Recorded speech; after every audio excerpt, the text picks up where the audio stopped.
Steve Nagano, director of Speaking Out, the short film, and Konrad Aderer, director of Enemy Alien. Maybe we start with a question for Steve, the director of the short film. There's a lot more footage than what we saw. And you want to say a little bit about what's going to happen next with your project? Well, we just about completed menu driving the 157 testimonies, and it's going to be coming out shortly in 13 DVDs. And we also went through the 23 hours and called out 3 hours of testimonies, and that will be primarily for teachers, 3 hours of sort of representative testimonies of the 1981 hearings. So just by chance, when I put these two films together, I didn't realize that the two of you knew each other from before. You want to say a little bit about your, like how you've worked together in the past? Well, we really haven't worked together in the past, but... Well, Steve and Patty really were, while I was getting a lot of Resistance at Tule Lake done, when I was in LA, they would put me up. So it was invaluable. We went on the pilgrimage in 2010 or 2012, and yeah, and that was when I was showing Enemy Alien, and so we were talking about that, and then that was so they were really an integral part of the transition between the films, and I'll be staying with them next week when I go down to Los Angeles for the LA for the VC Film Fest. So Enemy Alien is quite a different film from Resistance at Tule Lake in a lot of ways. And in one way is that with Resistance at Tule Lake, you can kind of be agnostic, and you can kind of say, I'm in the future, I'm looking at the past, and I want to tell history as it is. But with this film, you had to be a part of that story. Were you prepared for that? You mean being part of the story? Of Enemy Alien, I mean, like that you kind of had to take if not a position, then at least an advocatory role. Yeah, I guess it's a lot more overt in the point of view. I felt that as, this is a person, I'm in the film, that I had license to do that, and I sort of am obligated in a sense to do that, to present my personal point of view. And so that was one of the advantages of having the first person, because were able to put things in there and put in emotions in there that you wouldn't be able to do if you're doing this so-called objective film, which is not really objective, but it looks objective, or it holds up a certain standard of objectivity, like Resistance at Tule Lake. Was it a challenge to have yourself be a part of the story as well as your own family history? Yeah, it was really a weird path or a zigzaggy path that got me to that, because when I was starting the project, it was different, there was going to be more subjects. I was trying to do everything. I was trying to do like the whole post 9/11 thing with special registration, more than one subject, and it was going to be an objective, like a second-person documentary, and but then people kept telling me I should put myself in, I should put my family history in it, and then I just I resisted that for a while because I just thought, it just felt like a weird idea, and but then once all these weird things started happening with the government, and certainly by the time that they arrested Farouk's son, that just seemed obvious that it was going to be but it was hard because I didn't have any money. I wasn't like Michael Moore with someone following me around, everything I did, So it's like a challenge to just put myself in the film. I had to like find creative ways to do that. Most of the time you don't see me, even though there's certain moments you see me and this is the guy that. And that first scene was created much later, like the opening scene. I had the hardest time coming with the opening scene, and so I basically staged, just an opening scene just to establish who I was and my point of view. So it just took a lot of thinking and creativity to make it work. It went through the whole editing. You could see the big gap between when the actual story, when Farouk died in 2004, and then when the film was finished in 2011, it just took all that tinkering. It was basically like going through film school in an ad hoc way, because I just had to figure out how to edit this film and just learn how to tell that story. It just took a lot of creativity and just working through things, and just the whole writing narration, just it feels like right now I'm kind of used to it, but back then it's just really awkward and hard to figure out how to do, just to write your own voice. Just that was a big learning curve. We have from 2004 to 2011, and then now 2017. I don't know, are you still in contact with Farouk's family? Do you know what? A little bit, yeah. I mean, his son is down in Florida, and but and then, well, people have passed on. Boy, people like Shireen Chirazzo, who's Farouk's friend you've seen there, she died of cancer a few years ago. And Bernie died of leukemia, Bernie McFall. So, you know, it's a different kind of feeling.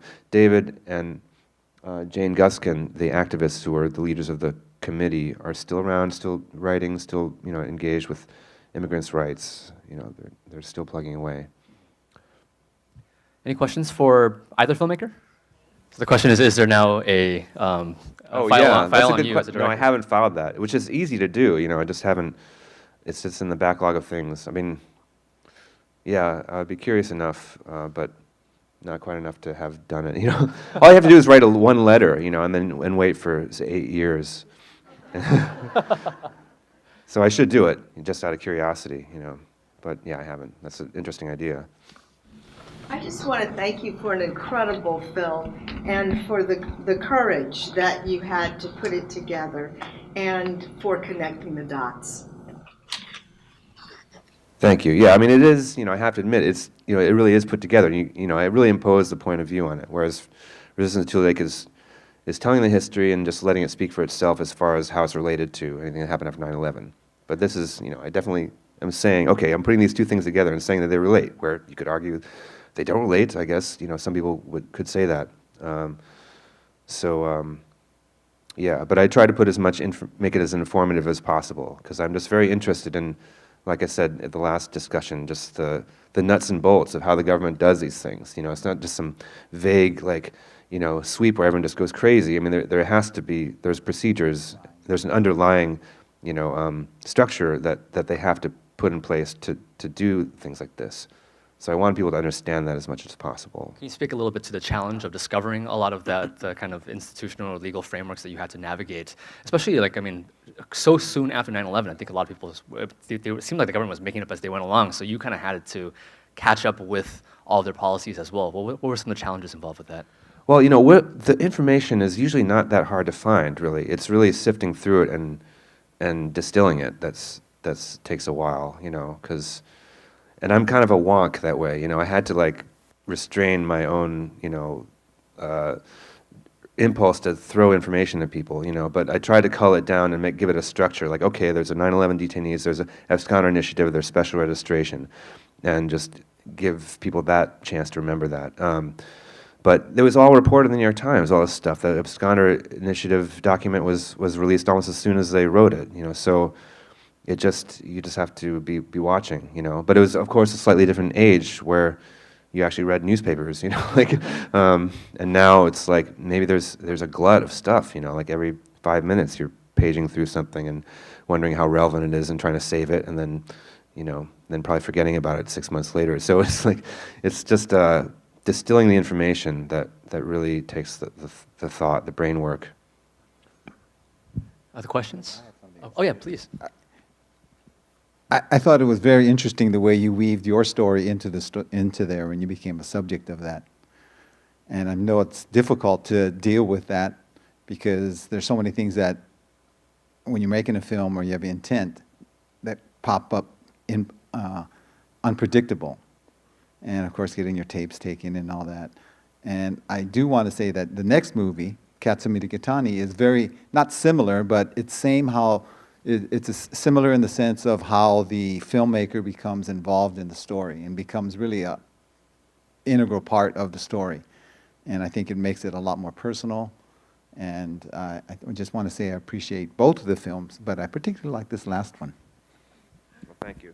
Yeah, I mean, actually, I got to know Linda Haddendorf while she was finishing Amita Kotani. So that was like she was kind of a mentor to me in a way because I got this chance to see her rough cut. And she also helped me out in different ways. She, you know, I got her editor, Keiko Deguchi, who's a great editor, you know, cut my first trailer, you know, which was a real gift because, you know, it would have cost a lot more money if I'd had to pay what that service was really worth. And, you know, but that whole first-person thing, that was, you know, Linda she minimizes herself a lot more in the film. Like, you really don't see her that much. I mean, she's narrating it, but, you know, it was a different kind of approach, you know, so that was just part of how I was figuring out how to do that, you know. So it was very instructive, and there was a lot of help from her and just being around and helping me access what she was doing. Yes, it's a plug for the next movie. It's also fascinating that way. Yeah, question here. Yes, I just had a question about, I don't know if it's a policy or executive order, the thing that had about labeling people absconders, the curious term absconders, because I always thought that meant just taking something away, which seemed like that should be the government labeled as an absconder because they're taking people's freedoms away. So is that something that's still on the books, or is it a law or policy or what? Well, you know, they mapped out this 314,000 people they're going to go after eventually, and I think sometime, like some years ago, you know, the New York Times was writing about how they were finally winding it down, you know, and they actually did get to the people who were not Muslims, you know, like they finally got down the list to the people, you know, just regular, someone from Ireland or somewhere, they'd be, you know, whisking them away. They probably weren't interrogating them about terrorism, but yeah, that's just something that just really, the thing that draws me, you know, just this language, this use of language, just how things get refracted. And I was trying to make these connections between enemy, alien, and priority absconder, these really increasingly boring you know, bureaucratic terms, you know, that make it hard to talk about these things dramatically, you know. But yeah. Terms that also obfuscate what's really going on. And Yeah. that goes back to relocation and evacuation as opposed to concentration and imprisonment. Yeah, that's a big thing that fascinates me, that comes into my films. So, Fruit, how did you get to contact him in jail, and how did you make those connections as a first-time filmmaker? Yeah, it was kind of remarkable that I was able to get into.